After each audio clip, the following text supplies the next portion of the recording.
Hey, what's up everybody? How are you guys doing? Welcome back to my channel. I am Tamisha, also known as Mrs. Coda. So today's topic of conversation is how to release or relieve a elbow muscle contracture before it's actually fixed. Okay? So this is going to be really good. We're going to go step by step into the instructions. I got some videos for you guys, some tips. So stay tuned.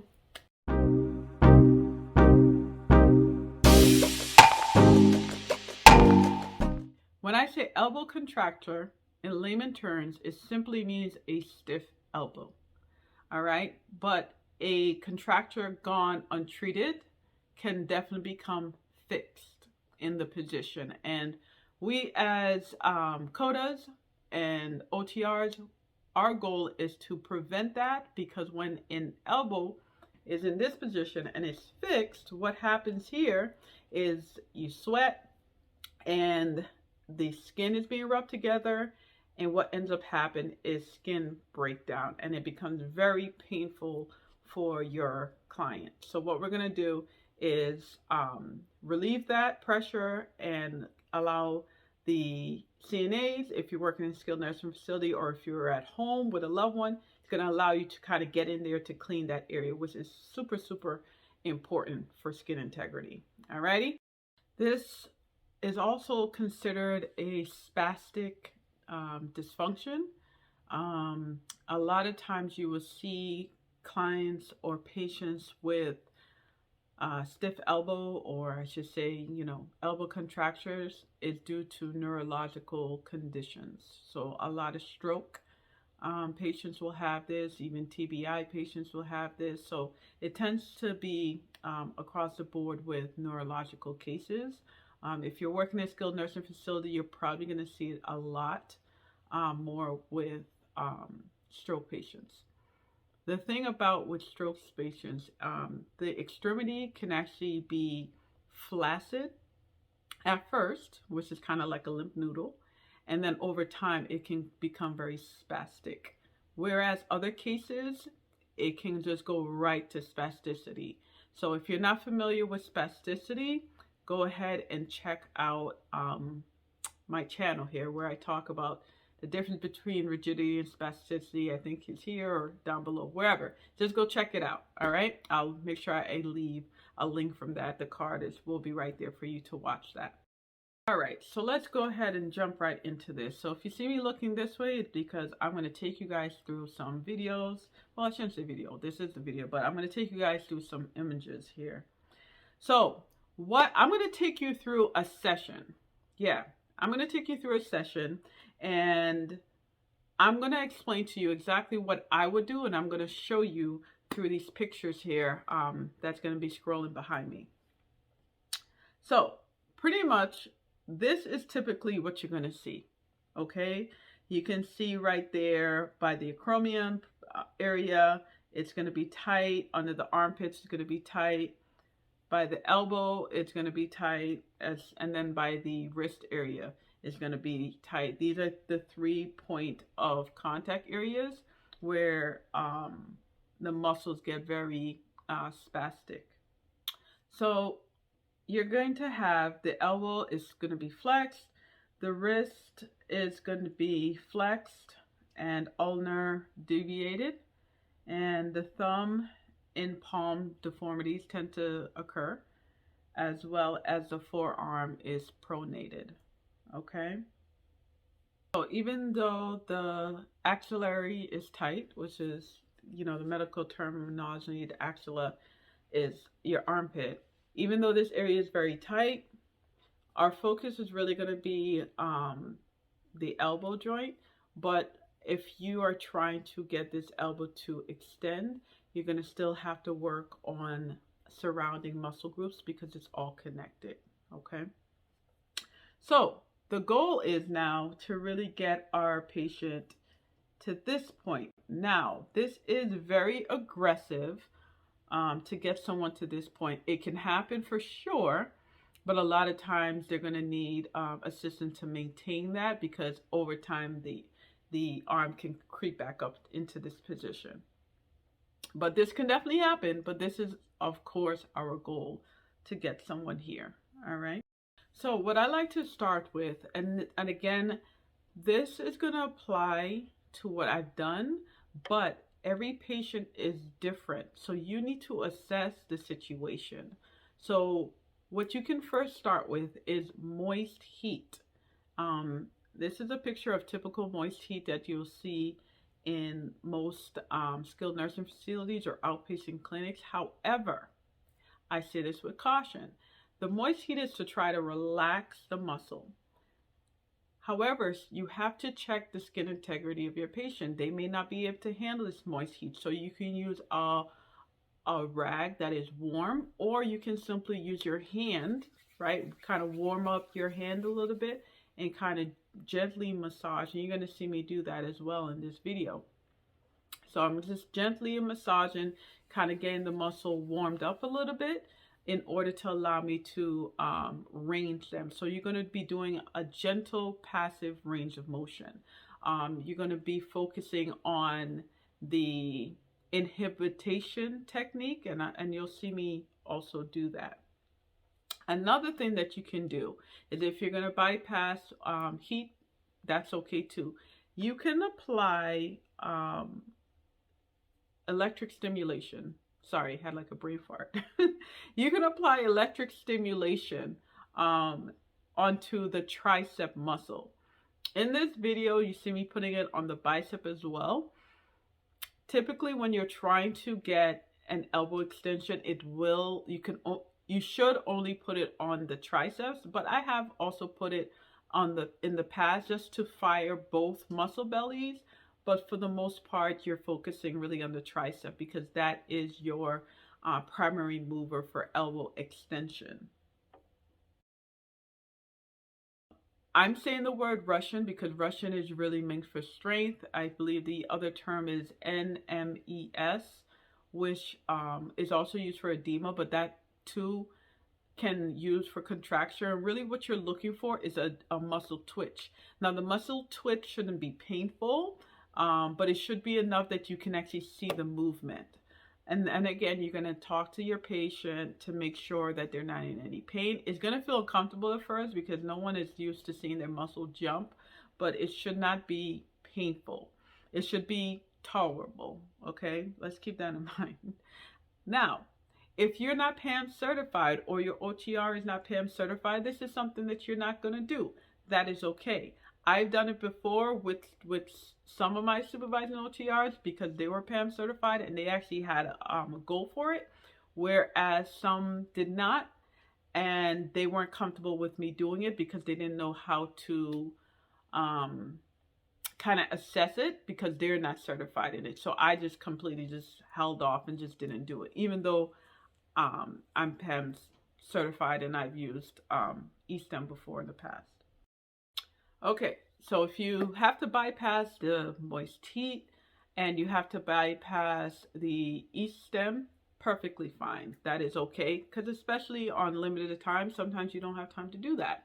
So the next step you move into is a gentle passive range of motion, tone inhibition technique. You see me working through that video, and I'm moving proximal to distal. So I am moving the humerus there, you see, in more of a circular motion. And what I'm doing is I'm trying to tuck my hand underneath so I can have a better grip of their arm as I gently abduct it away from their body. That's going to allow me to kind of release the tightness of the arm against the body. There is something called abductor wedges that can be recommended for some people, but this video is not about that, so we're not going to jump into that. But I'm just doing this range of motion, as you can see, just to kind of get the arm away from the body, which will make it a lot easier for me to kind of get into the elbow. Granted, you don't have to go this route. You definitely can. You can kind of just focus right on the elbow, especially with that being a goal, and if you have limited time. So now you can see me working on the elbow joint there. So positioning our hand is very important. And I'm also pronating and supinating at the ulnar radius there. And that's going to try to help release that elbow there. I'm also tapping. You can see here that I'm tapping the triceps to stimulate the muscle contracture. This is something that I learned along the way that actually makes a difference. It's supporting that contracture, especially if you're not using e-stimulation. You're trying to stimulate that muscle during the movement. You can add a rolled towel in the elbow, and this can be helpful when you're first starting out. They may not be able to tolerate a full elbow extension splint, so this is definitely the next best thing, and this is what I recommend. During your trial time, you just let nursing know that, hey, I'm just trialing them to get that elbow open. I'm doing some range of motion. You're going to see a towel there. Please don't remove it. I'll be back in an hour or 2 hours or whatever your short-term goal is. Now, once you get them to a fairly significant range where you can kind of open up the arm and it's tolerable for them, you're going to want to start looking at splinting. So when I talk about splinting, there is something called a comfy elbow extension splint. I've used this particular splint in the past, and I recommend it. I think it is a very good splint. Some of the splints come with goniometers. Again, I've used that in the past too. I didn't see anything wrong with that. The thing about the goniometers, as you can see in this picture here, you do need a tool, and that can be a little annoying at times. Whereas the regular comfy, you don't necessarily need a tool. You can actually manually adjust it by bending it and kind of manipulating. And I think that's why a lot more therapists like to use that one, because you can manipulate it. Whereas the splint with the goniometer is really based for measurement purposes. It really allows you to get your measurement, and that can be helpful because then you can document it. And I could tell you right now, insurance companies love numbers, so that would be another option. You can't manipulate as much, in my opinion, but it can definitely still be manipulated. So when you're splinting, you want to check their skin. You check their skin before you start, and you check their skin after you remove the splint, and you document both things that you see. Okay, this is so crucial, and this is going to save your butts when you are doing a splinting session with your patients. Now, once a patient can tolerate whatever the goal is, the goal might be they need to be able to wear it for 4 hours, 6 hours, 8 hours. Usually we do not go over 8 hours. Usually it's donned in the morning and doffed at night, or vice versa. Maybe they don it at like nighttime before the patient goes to sleep, and then they remove it in the morning. I prefer them not to do that because I think it will be beneficial for them to be able to monitor the splint, because sometimes when they wake up the splint is all off and it didn't work. But again, it's your patient. You speak to your OTR, you guys communicate to see what is best with nursing and the patient. Okay. So yeah, so once, let's say the goal is 8 hours, the patient is tolerating it, you have a functional range of motion in that elbow. Now keep, again, there's a difference between within normal limits, within functional limits. All right, those are two separate things, and you want to make sure that you're looking more so of functional for that particular patient. All right, because having maybe 90 degrees is functional for them. Maybe they'll be able to it allows enough space for the aide to clean that arm, whereas someone can go a little bit past that. I don't know, but usually we're looking for more functional versus normal. elbow extension is what I'm talking about. So yeah, so now your goal has been met where they can tolerate the splint for 8 hours. The next step is that you want to communicate this information with nursing. So what I would normally do is I would perform this is before discharge. I would perform an in-service. Of course, I'll have all my paperwork and ready to go for people to sign off, but I will gather up the aides, as many as I can grab, as well as their nurse. Even the supervising nurse, I'll try to grab as well. And I'll take them through donning and doffing the splint. And I'll also have return demonstration done to make sure they know how to do it, answer any questions, get that paperwork signed, and then the order goes in. Some facilities, the code is allowed to write the notes in the order, whereas in other facilities, only the OTR can do that. Again, times change, environments change, laws change. So you have to have that conversation with your OTR. And then lastly, this is something that I've done in the past. Some facilities will be okay with it. Others will not be okay with it. But what I've done in the past is I would actually take a picture, not of the patient's tag that might have their name, but just a picture of their arm with the splint on. And I would have written on that, let's say bed C. It would say, hold on guys. So it would say POC date, which is the plan of care date. So let's say it's the aide's responsibility to put the splint on. So I would have the date, and then most likely like bed C or bed 502 by the door in parentheses, just to let them know who I'm talking about without actually giving their name. And then I would say right elbow extension splint. And then I'll give the simple steps. So it could be the pictures. It could be me taking a picture of every step, or just taking one picture of them wearing it. Whatever you feel like you need to do. And then at the bottom, I would write see nursing notes for details, because obviously I don't want to leave too much details. And I would take that picture and I would put it inside their closet, not on the front of their closet. I will put it inside the closet door, and I will put the splint inside in a bag. Usually it's like one of those pull string bags. And where the splint comes in, usually it's a pull string that you can kind of see through. And I would hang it right there with the picture.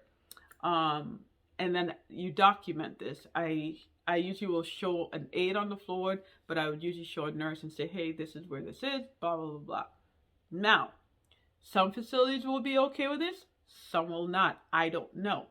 But I'm just explaining to you what I've done in the past. If you want me to cover a particular topic or do a video on something that has been a struggle for you, because I really want to zone in to issues or difficulties that you guys may be facing in the clinic, because this is definitely an in the clinic situation or a fieldwork situation, but also what's happening in the classroom or during or getting ready for the exam. I don't know, but whatever questions you have, please be sure to leave them below. All right, thank you guys so much, and I hope this video was helpful. Be sure to like, share, and subscribe to your girl, y'all. All right, bye y'all.